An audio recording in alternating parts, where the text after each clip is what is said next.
بسم الله الرحمن الرحيم الحمد لله رب العالمين والصلاة والسلام على أفضل الأنبياء وسيد المرسلين نبينا محمد وعلى آله وصحبه أجمعين أما بعد رب اشرح لي صدري ويسر لي أمري واحلل عقدة من لساني يفقه قولي اللهم علمنا ما ينفعنا وانفعنا بما علمتنا وزدنا علما وعملا يا رب العالمين أما بعد. We took a bit of a break, the Ayyam of Dhul Hijjah and Eid and the days after that, Ayyam al-Tashriq. So we had a little bit of a break.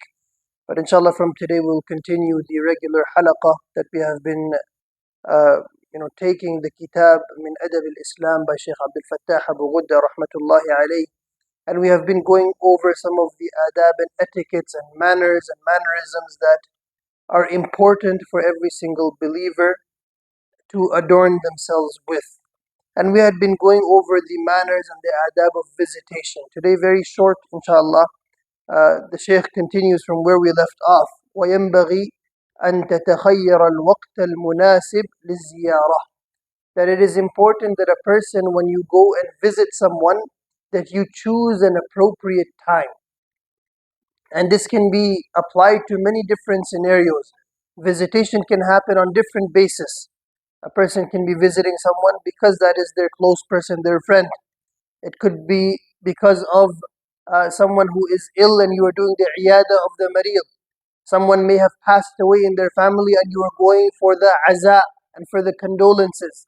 Someone might have had a celebration in their home, a nikah or the birth of a child, so you're going for that reason.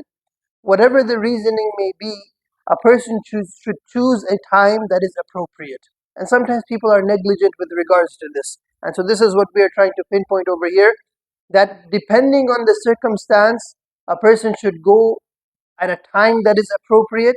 And not only that, but a person should go for a time that is appropriate as well. Sometimes it happens that a person is there, you're there for the iyada of the marid. And the person is ill, he's in the bed, in and out of fever, and not in a situation where they can entertain a guest for too long. And sometimes people go on the basis of visitation of the marid, and in Urdu they say padao dal dete hain wahan pe, like they just, that's it, they're there.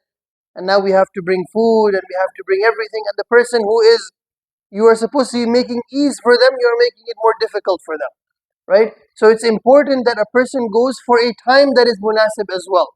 You know that the person is ill, you sit there for 5-10 minutes, ask them how they're doing, make dua for them, and then you take your leave. The Shaykh gave the example.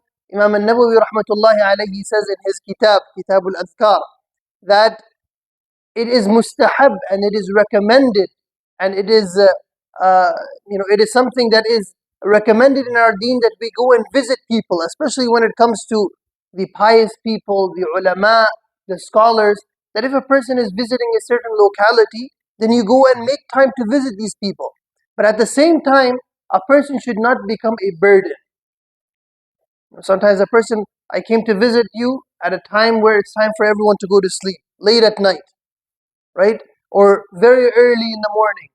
So it's important that you go and visit them, but also that you choose an appropriate time and place so that you are not becoming a burden on someone. I remember I mentioned that incident some time ago. He mentions it over here, that also you don't go at a time where people might be sleeping or they might be eating, so that now in the middle of their food, now you are interrupting them. And the intention behind that should also be that of ikhlas. And I'll leave off on this as well. That sometimes a person might have the intention that this is a time, this person has something, they might be enjoying something. If I go at this time, I will also get to partake in that. And the incident that was mentioned in one of the books that we were reading over here, that a teen, the fig, especially fresh fig, is something that is very delicious, but sometimes it's very expensive as well.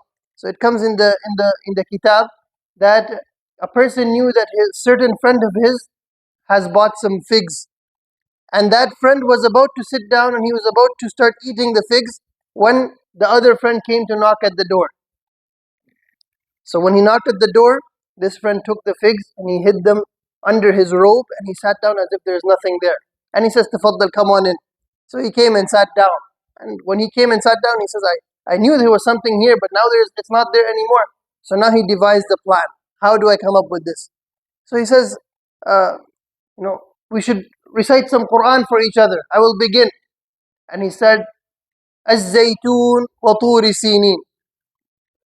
So the friend said, brother, you made a mistake. The surah goes, وَالتِّينِ وَالزَّيْتُونِ. He said, the teen is not there, the teen is under your robe over there. So a person is going there with the intention that I'm going at a time where he's about to eat so that I can get something from what he has. This should not be the case. We should go and visit people with the intention of ikhlas and at the same time not to become a burden on people. We ask Allah subhanahu wa ta'ala to give us the proper understanding. وآخر دعوانا الحمد لله رب العالمين.